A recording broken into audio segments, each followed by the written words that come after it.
구약 성경 746쪽입니다.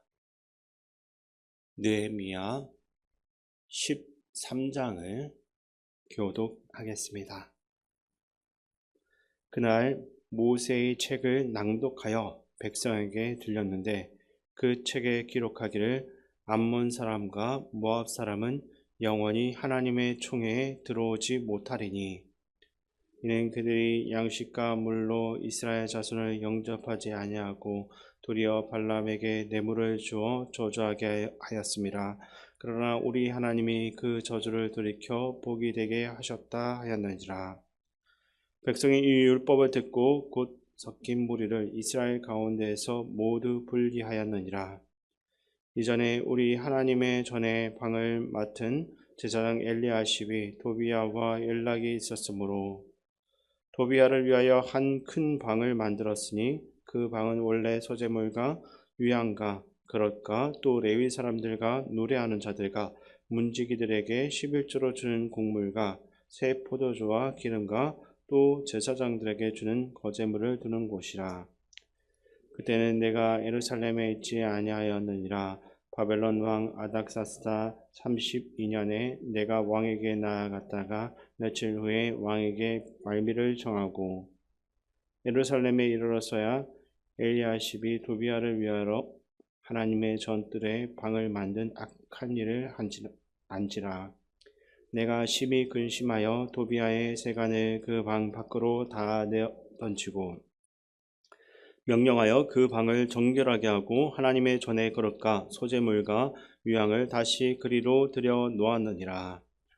내가 또 알아본즉 레위 사람들이 받을 목을 주지 아니하였으므로 그 직무를 행하는 레위 사람들과 노래하는 자들이 각각 자기 밭으로 도망하였기로 내가 모든 민장들을 꾸짖어 이르기를 하나님의 전이 어찌하여 버림받았느냐 하고 곧 레위 사람을 불러 모아 다시 제자리에 세웠더니 이에 온 유다가 곡식과 새 포도주와 기름의 11조를 가져다가 국간에 드리므로 내가 제사장 셀레미야와 서기관 사독과 레위 사람 부다야를 창구지기로 삼고 마따냐의 손자 삭군의 아들 하난을 버금으로 삼았나니 이는 그들이 충직한 자로 인정됨이라.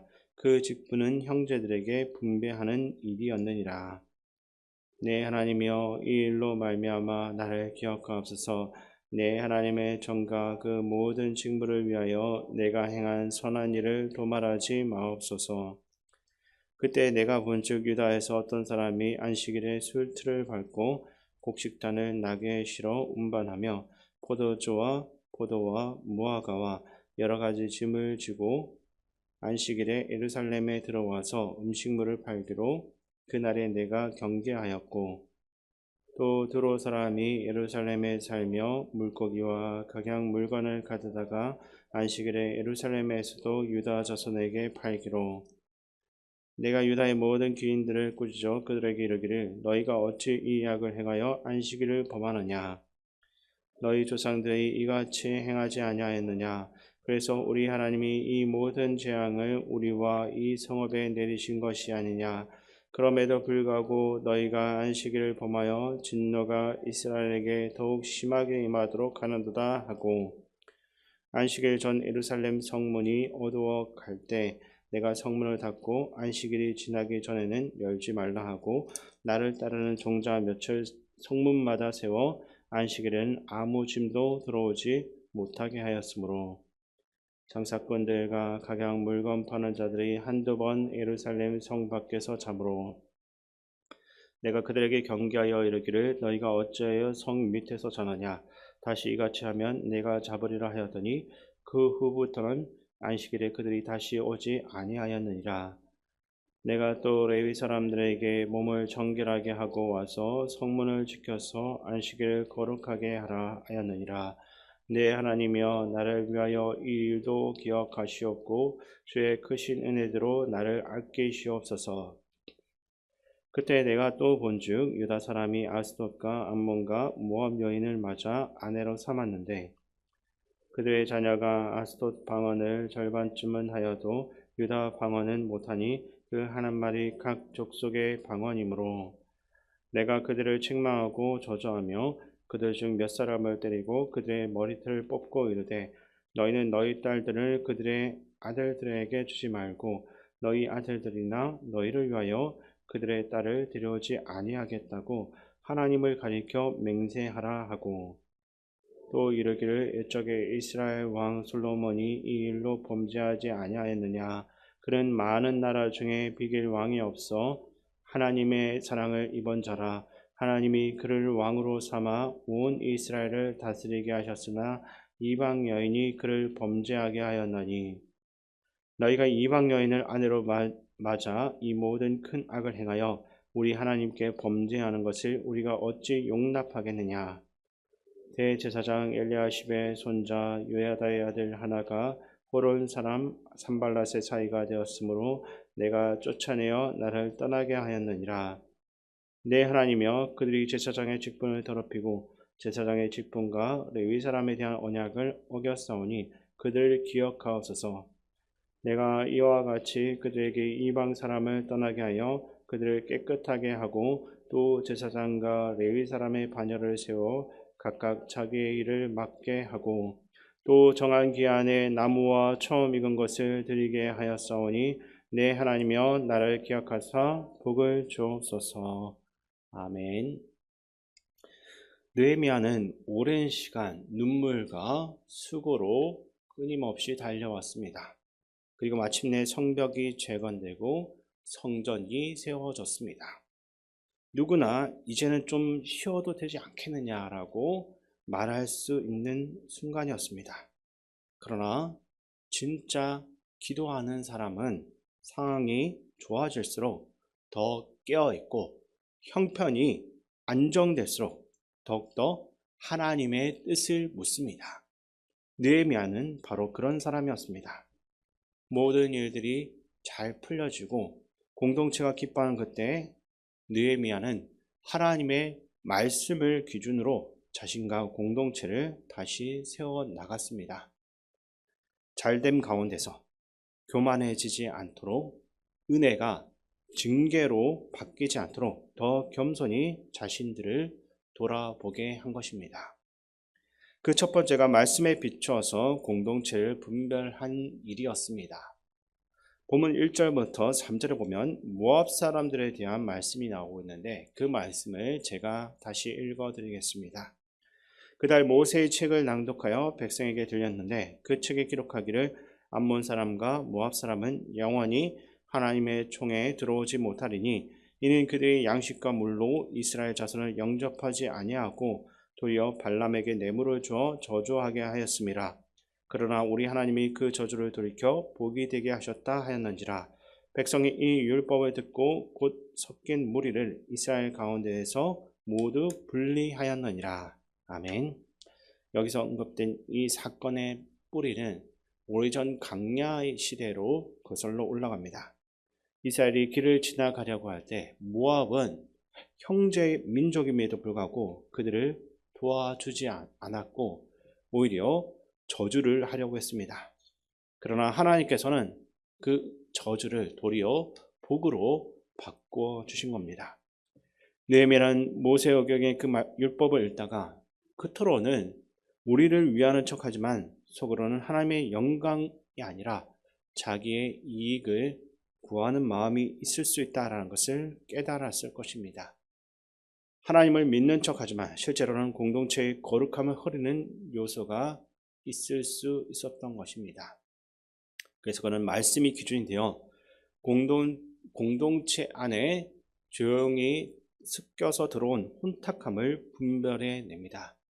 만약에 백성들 사이에서 그 죄를 그대로 두게 되면 지금 자신들에게 허락된 복과 영광이 다시 사라질 수가 있었기 때문입니다.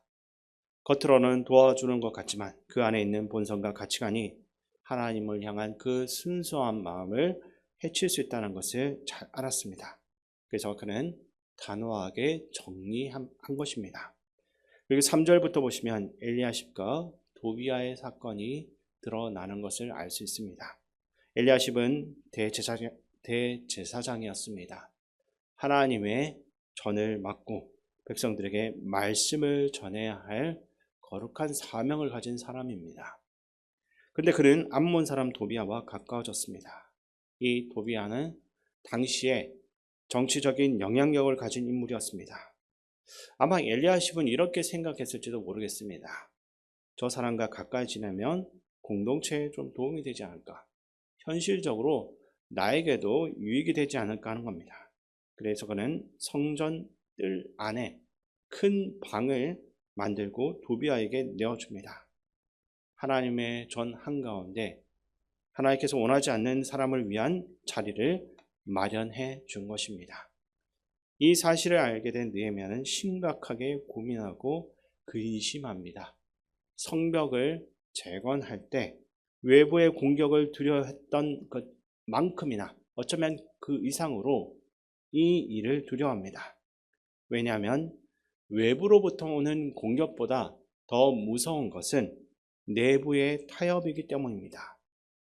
그는 그 방에 물건을 다 내어 던지고 다시 성전을 정결하게 하는 것입니다. 때로는 오늘날의 교회조차 본질과 사명보다 세상과의 타협 가운데서 더 마음을 두는 모습을 보게 됩니다. 그러나 그렇게 되면 결국 그 세상적인 가치관에 잠식되고 마는 것입니다. 예수님께서 말씀하신 것처럼 맛을 잃어버린 소금이 되면서 세상에 밟혀질 뿐입니다. 기도자 느헤미야는 그것을 잘 알고 있었고 단호하게 이것을 끊어낸 것입니다. 하나님의 전은 거룩해야 되기 때문입니다. 혹시나 우리의 마음속에도 하나님보다 먼저 의지하고 있는 대상이 있지는 않는지, 하나님보다 세상의 힘을 더 계산하고 있지는 않은지 이것을 생각해 봐야 될 것입니다. 그렇다면 오늘 다시 한 번 더 내려놓으시기 바랍니다. 너희가 하나님의 전인 것을 알지 못하느냐라는 말씀처럼 우리 안에 성령께서 거하실 자리를 비워드려야 되는 것입니다. 우리의 현재의 형편이 좋아질수록 더 겸손히 말씀 앞에 서야 되고 공동체의 외부의 그 위협보다 내부의 그 재화의 타협을 더 경계하는 공동체가 되어야 되는 것입니다. 또한 세상의 힘이 아니라 하나님의 임재를 가장 큰 자산으로 또 자랑거리를 여기는 공동체가 되기를 소망합니다. 느헤미야가 또 하나 심각하게 여기고 경계했던 부분이 나오고 있습니다. 10절과 11절 말씀 우리 같이 한번 읽어보겠습니다.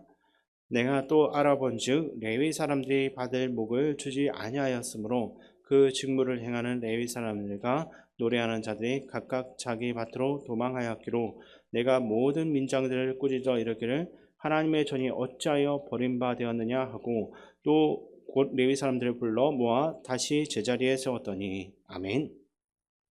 레위 사람들이 마땅히 받아야 할 그 몫을 제대로 주지 않고 끊어지면서 그들이 일반 사람들처럼 밭으로 나가 일을 해야 하는 일이 벌어졌습니다. 이게 무엇을 의미합니까? 백성들이 하나님께 마땅히 드려야 할 11조를 제대로 드리지 않았다라는 뜻이기도 합니다.